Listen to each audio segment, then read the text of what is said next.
Bonjour à tous, je suis Kevin Gall, ministère prophétique. Nous sommes le 11 avril 2020, il est bientôt 13 heures. Je viens à peine, et Dieu en est témoin, d'écouter la vidéo de Julien Roger, qu'il a publiée il y a un peu plus d'une semaine. Une vidéo qui s'intitule « Kevin Gall, soyons dans la grâce et la vérité ». Et je pense qu'il y a matière à répondre de manière publique pour vraiment avertir les chrétiens que ce qu'il fait est l'exemple également de ce qu'il ne faut pas faire.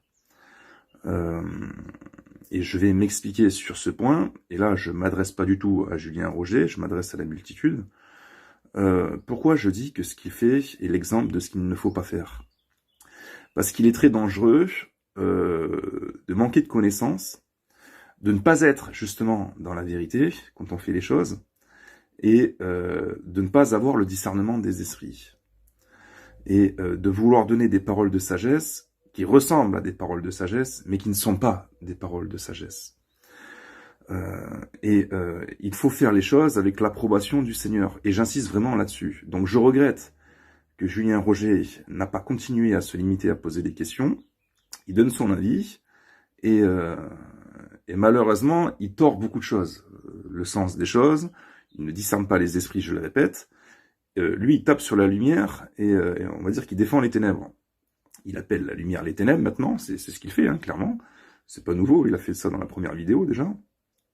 Et les ténèbres, la lumière. Ça, c'est de l'exemple de ce qu'il ne faut pas faire. Je vous le dis de suite. Et je vais vous expliquer pourquoi. Bon, ça a commencé comme ça.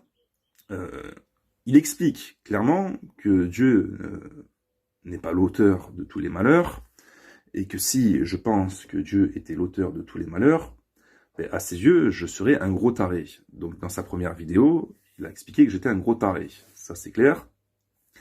Et j'ai expliqué dans plusieurs vidéos, j'ai essayé de faire comprendre dans plusieurs vidéos, que ce coronavirus qui frappe les églises, c'est pas le hasard. Et qu'il y avait matière à comprendre qu'il faut se repentir. D'ailleurs, mes exhortations ont été claires sur ce point, et des pasteurs se mettent à se réveiller maintenant, et au lieu de prier contre le coronavirus, lancent des exhortations à se repentir.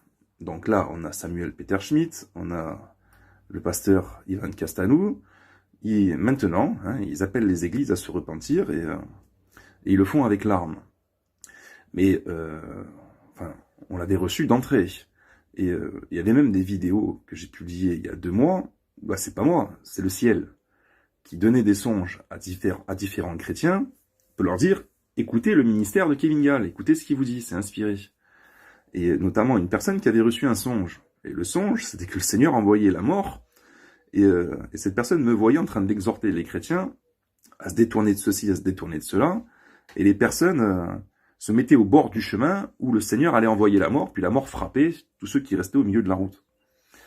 Donc je vous renvoie à l'écoute de la vidéo auquel il y avait ce songe. Bref, j'ai expliqué qu'on était à cheval, et que le Seigneur nous avait levé, qu'il était en train de lever une armée, pour combattre contre des esprits de mensonges, des esprits impurs, des esprits méchants, et on était en campagne et en guerre depuis plusieurs mois sur la mise en lumière des ténèbres dans l'église, le fait de les chasser et de se repentir, et de sanctifier les églises.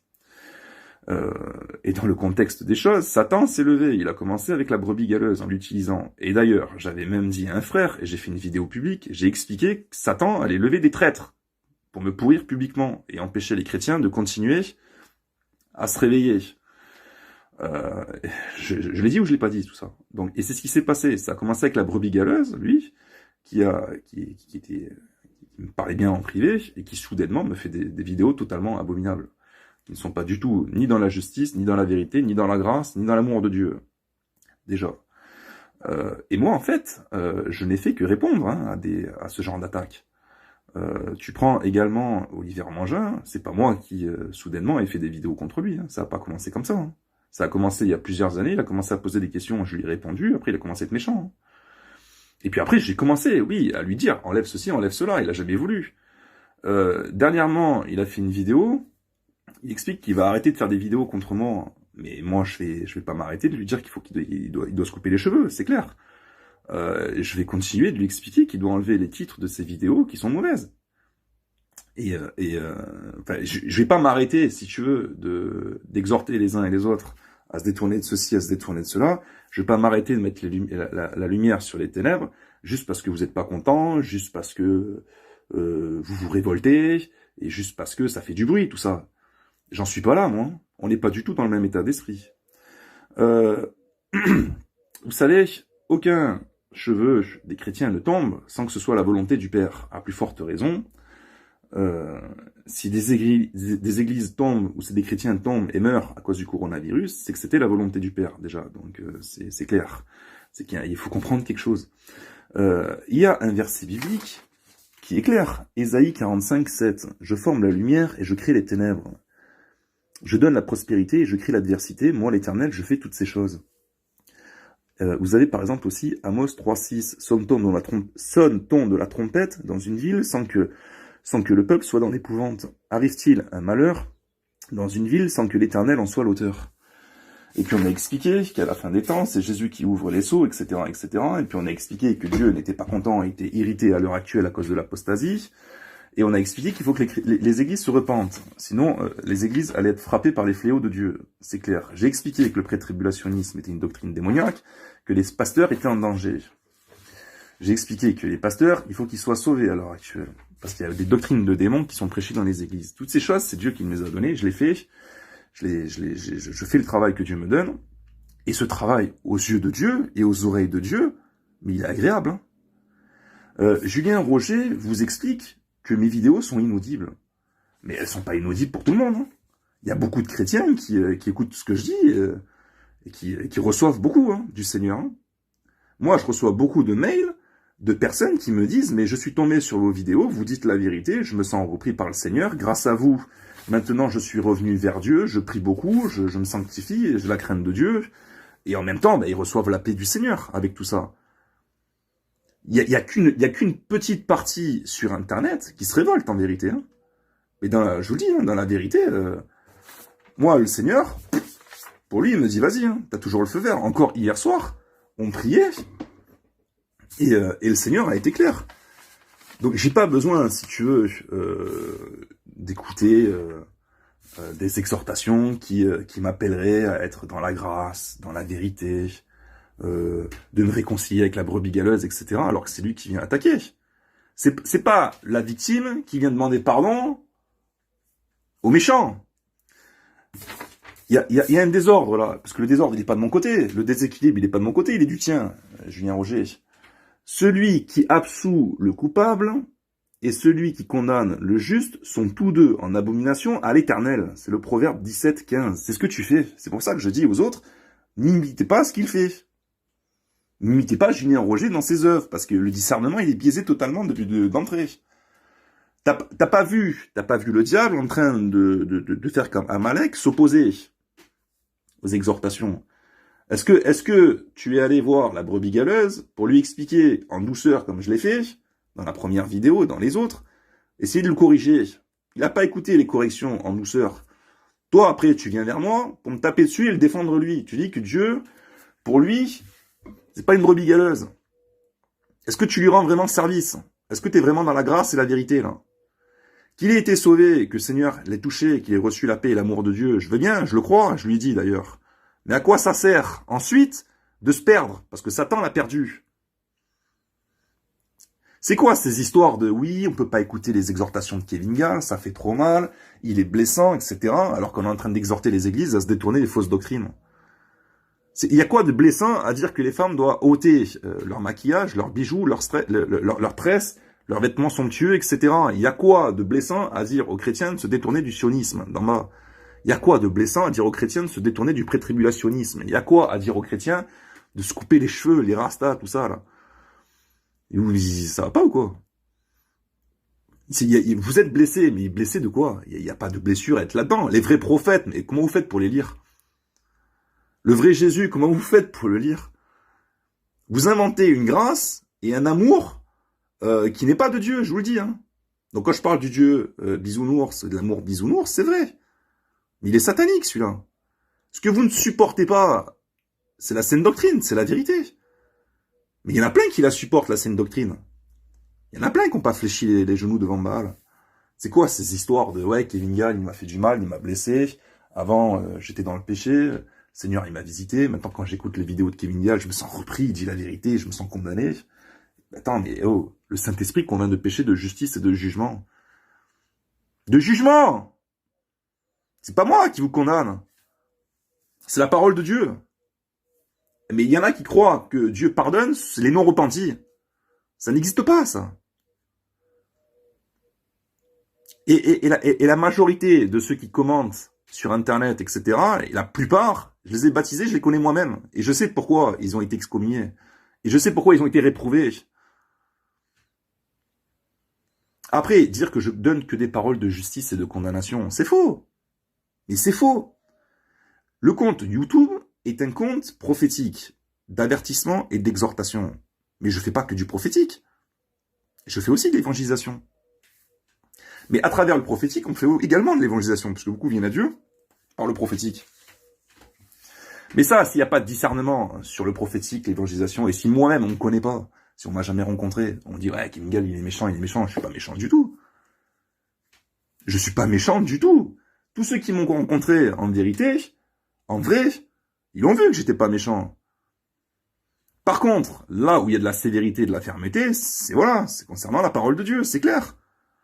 Moi, à la base, j'étais ami avec certaines personnes, et je me suis séparé de certaines personnes. Et alors, si je veux pas être dans l'apostasie, si je veux pas être dans l'œcuménisme, c'est mon droit. Parce que Dieu n'y est pas dans l'apostasie ni dans l'œcuménisme. Si j'ai pas envie d'appeler frère n'importe qui, et alors, ça dérange qui? Qui ça dérange? Qu'est-ce qu'il faisait l'apôtre Paul? Qu'est-ce qu'il disait aux églises? Il disait de quoi? De marcher tous dans le mensonge, pourvu qu'on marche dans l'amour? Qui est hypocrite? Qui est orgueilleux en vérité? Qui c'est qui se lève comme ça, qui dit ah, Kevin Gall, il a rien reçu, c'est un faux prophète, hop, on va prendre ses photos, hein, on va lui mettre des yeux rouges, on va le crucifier sur une croix, qui c'est qui s'amuse à faire ça? Moi, j'ai jamais pris la photo de quelqu'un pour la trafiquer, hein. J'ai jamais pris la photo de quelqu'un pour la trafiquer, moi. Je fais pas ce genre de truc, moi. Ça, c'est condamnable, ça, au plus haut point. Mais si vous n'aimez pas les avertissements du Seigneur, arrêtez de lire votre Bible. Vous vous trompez vous-même, je vous le dis de suite, vous vous trompez vous-même. Vous vous êtes fabriqué un faux Dieu. Un faux Dieu. La brebis galeuse, elle est en danger à l'heure actuelle. Tu lui dis pas la vérité. Et tous ceux qui suivent, tous ceux qui commentent, tous ceux qui blasphèment, vous êtes en danger. Parce que vous n'êtes pas dans la vérité. Il n'y a pas de déséquilibre dans ce que je dis. Tu prends Jean-Baptiste, c'est expliqué clairement qu'il est venu par la voie de la justice. Matthieu 21, 32. Car Jean est venu à vous dans la voie de la justice et vous n'avez pas cru en lui. Donc tous les prophètes que Dieu va susciter et qui va les envoyer dans l'église par la voie de la justice, tu vas les condamner, toi? C'est Dieu qui les justifie. Mais est-ce que ça, tu le sais, ça au moins? Est-ce que tu sais ce que c'est qu'un ministère prophétique? Je te dis de te limiter à poser des questions au lieu de faire n'importe quoi. Tu vas dire, ouais, Kevin, il est méchant, il est ferme, il est pas dans l'amour, etc. Tu vas continuer, parce que tu vas voir qu'il y a de l'autorité et que je suis ferme dans mes vidéos. Ça n'a rien à voir avec la méchanceté ou les ténèbres, hein, ça. Tu sais pas ce que c'est que l'autorité que Dieu donne. Il n'y a pas d'orgueil là-dedans. C'est pas de l'orgueil. Ces choses seront mises en lumière plus tard dans le ciel. Même si Dieu donne des songes à droite à gauche, je l'ai dit que Dieu allait envoyer des songes. Vous allez me voir descendre du ciel, etc. Vous allez me voir dans les vidéos. Vous allez voir que je suis avec Dieu ou que Dieu est avec moi. Pour chercher à me justifier dans ces temps de persécution. Parce que c'est de la persécution via Internet. Satan, il est gros comme un éléphant. On le voit. Tous ceux qui ont la lumière, qui ont le Saint-Esprit, ils voient ce qui se passe. Ils sont capables de discerner ce qui est vrai, ce qui est faux. On est en train d'avertir sur ce qui se passe. Ça plaît pas à Satan qu'on donne des exhortations. Satan est en train de faire croire que tous les chrétiens seront sauvés. Il passe par la doctrine, la fausse doctrine, de la sécurité éternelle inconditionnelle. Il passe par André Sayoun. On a expliqué ce qui s'est passé cet été. Ça plaît pas à Satan que je viens comme ça sonner de la trompette pour écarter les chrétiens en disant éloignez-vous, éloignez-vous. Parce que c'est le diable qui est à l'œuvre. Donc, il faut jamais, jamais, jamais, jamais s'amuser à condamner le juste et à justifier le coupable. Faut pas le faire ça. On devient en abomination devant l'Éternel. En abomination devant l'Éternel. Tu n'as donné aucune parole de sagesse. Ça ressemblait à des paroles de sagesse, sauf qu'elles étaient hors de contexte. Toi, tu irais voir Jésus pendant qu'il condamne les pharisiens, pendant qu'il est en train de menacer et d'avertir les uns et les autres. Toi, tu irais voir Jésus en lui disant qu'il manque d'amour, qu'il n'est pas dans la grâce et la vérité. Toi, tu irais voir les prophètes dans l'Ancien Testament et même dans le Nouveau Testament pour leur dire qu'ils sont pas dans la grâce et la vérité, qu'ils doivent se réconcilier avec leurs bourreaux, qui viennent pour les déchirer.